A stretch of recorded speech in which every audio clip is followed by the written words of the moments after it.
हमारे चैनल पर आपका स्वागत है।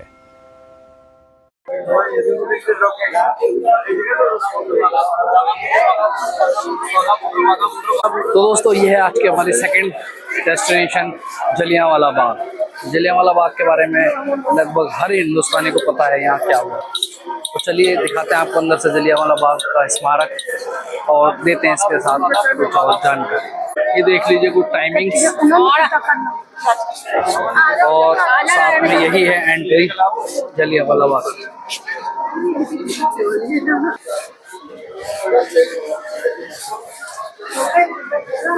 यहाँ से हमारी एंट्री हो जाती है जलियांवाला बाग में।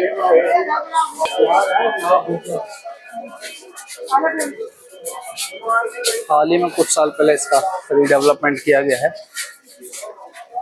तो अभी कुछ फिनिशिंग नजर आ रही है।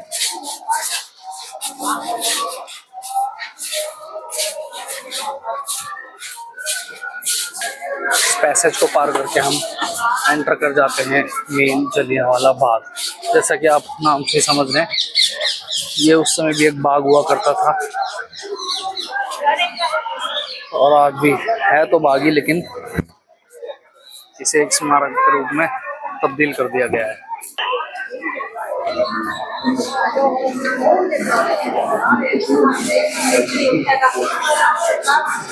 म्यूजियम या गैलरी कह सकते हैं इसको, ये बनाई गई है। काफी अच्छा एम्बिएंट है।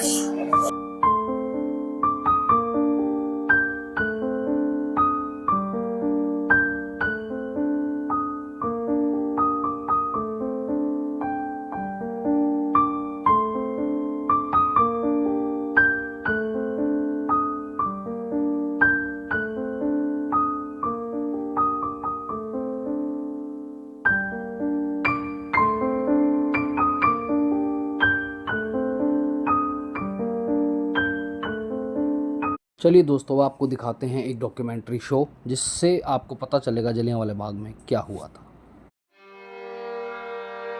थी बैसाखी की वो सुबह, पर आई काली रात थी। मासूम के खून से सनी अमृतसर की वो खाक थी। ना दीवारें लांग पाए वो, ना बचा सका कोई कुआं था। वतन की खातिर बह गया जो लहू का वो दरिया था। जलियांवाला बाग हत्याकांड 13 अप्रैल 1919 को पंजाब के अमृतसर के स्वर्ण मंदिर के पास हुआ एक भयानक नरसंहार था। कहानी शुरू होती है बैसाखी के पावन दिन से, जब सारा अमृतसर बैसाखी के रंग में डूबा हुआ था। वहीं बड़ी संख्या में दर्शनार्थी हरमिंदर साहिब स्वर्ण मंदिर दर्शन के लिए आए हुए थे। इसी वर्ष ब्रिटिश सरकार में एक काला कानून पास किया गया था, रॉलेट एक्ट, जिसके तहत किसी भी भारतीय को बिना जांच या मुकदमा चलाए जेल में डाला जा सकता था। इस कानून के शांतिपूर्ण विरोध के लिए लोकप्रिय नेता डॉक्टर सैफुद्दीन किचलू और डॉक्टर सत्यपाल को गिरफ्तार किया गया था। दोनों नेताओं की गिरफ्तारी व रॉलेट एक्ट का विरोध शांतिपूर्ण तरीके से करने के लिए स्थानीय भारतीय नेताओं और कार्यकर्ताओं द्वारा बैसाखी के दिन जलियांवाला बाग में सभा बुलाई गई। इसमें यह सभा विशेष रूप से हंसराज, जो डॉक्टर सैफुद्दीन किचलू के सहयोगी थे, और मोहम्मद बशीर द्वारा आयोजित की गई थी, जिसकी अध्यक्षता लाला कन्हैया लाल भाटिया ने की थी।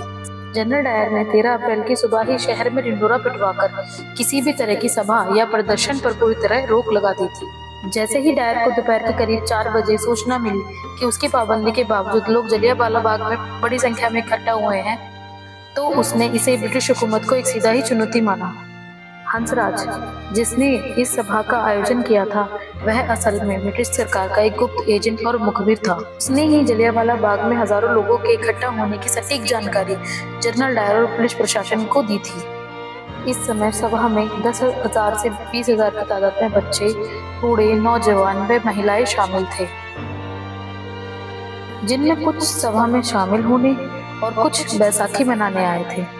जनरल डायर भारतीयों को सबक सिखाने और आतंक पैदा करने के इरादे से बिना कोई चेतावनी दिए सीधे फौज लेकर वहां पहुंच गया। डायर अपने साथ ब्रिटिश भारतीय सेना के 90 भारतीय सैनिकों को बाग के सकरे रास्ते से अंदर ले गया था। 50 सैनिक गोरखा राइफल्स के थे, जिनके पास 303 कैलिबर की ली इनफील्ड राइफल्स थी। 40 सैनिक बलूच और सिख रेजिमेंट के थे। इनमें से 40 सैनिकों के पास राइफल्स थी और कुछ के पास केवल खुखरी थी। डायर अपने साथ 2 ऐसी गाड़ियां भी लाया था जिन पर मशीन गन फिट थी। जलियांवाला बाग का मुख्य प्रवेश द्वार बेहद सकरा था। इस वजह से वह बख्तरबंद गाड़ियां बाग के अंदर नहीं जा सकी और उन्हें बाहर ही खड़ा करना पड़ा था।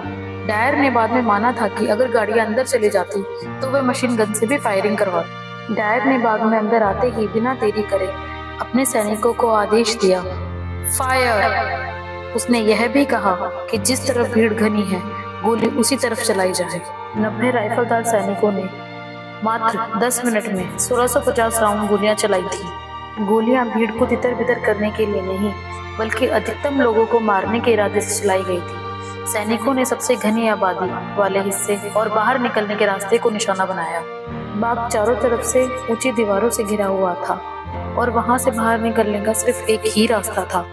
जान बचाने के लिए लोग इधर उधर भागे, दीवारों पर चढ़ने की कोशिश की और कई लोग जान बचाने के लिए परिसर में बने एक गहरे कुएं में कूद गए, जो बाद में लाशों के ढेर से भर गया।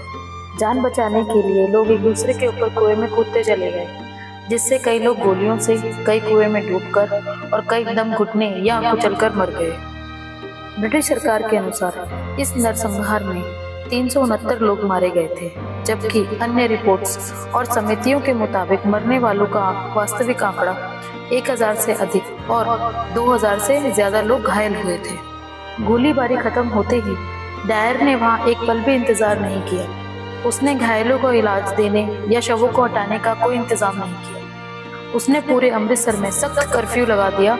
इसके कारण रात भर घायल लोग प्यास और दर्द से तड़पते रहे और कई लोगों ने समय पर इलाज ना मिलने के कारण दम तोड़ दिया। इस नरसंहार के बाद हंटर कमेटी के सामने जनरल डायर ने अपना बचाव यह कहकर किया कि उसने जो कुछ भी किया ब्रिटिश साम्राज्य को बचाने के लिए किया। जब डायर से पूछा गया कि उसने घायलों का इलाज क्यों नहीं करवाया, तो उसका रूखा जवाब था, यह मेरा काम नहीं था।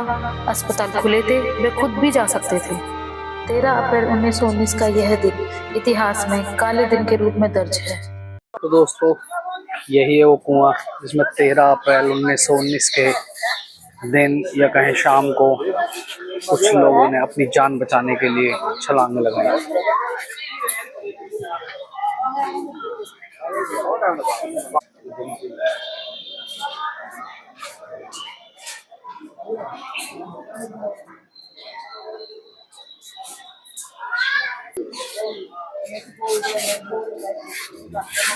तो दोस्तों, ये हैं वो बुलेट मार्क्स जो उस समय इस दीवार पे आकर गोलियां लगी थी और वो मार्क्स आज भी मौजूद है। ये है दोस्तों स्मारक, जो उस समय तो मौजूद नहीं था, लेकिन अब उन लोगों की शहादत के रूप में एक स्मारक बना दिया गया।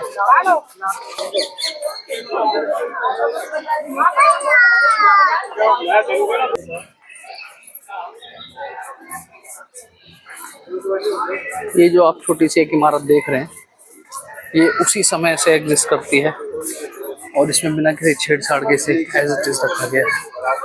इस पर आपको बुलेट्स के निशान भी दिखेंगे।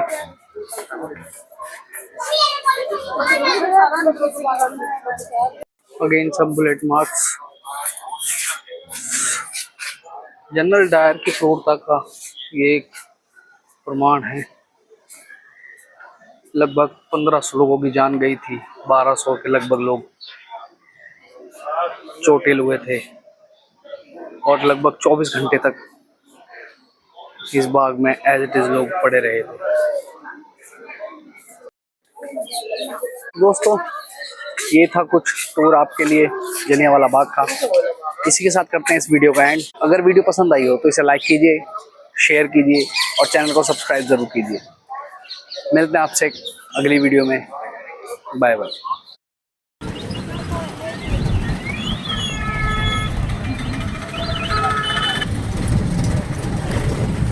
हमारी इस वीडियो को देखने के लिए आपका बहुत बहुत धन्यवाद। अगर आपको ये पसंद आई तो इसे लाइक और शेयर जरूर करें। ऐसी ही और रोमांचक वीडियो देखने के लिए सब्सक्राइब बटन दबाएं और बेल आइकन को दबाना न भूलें।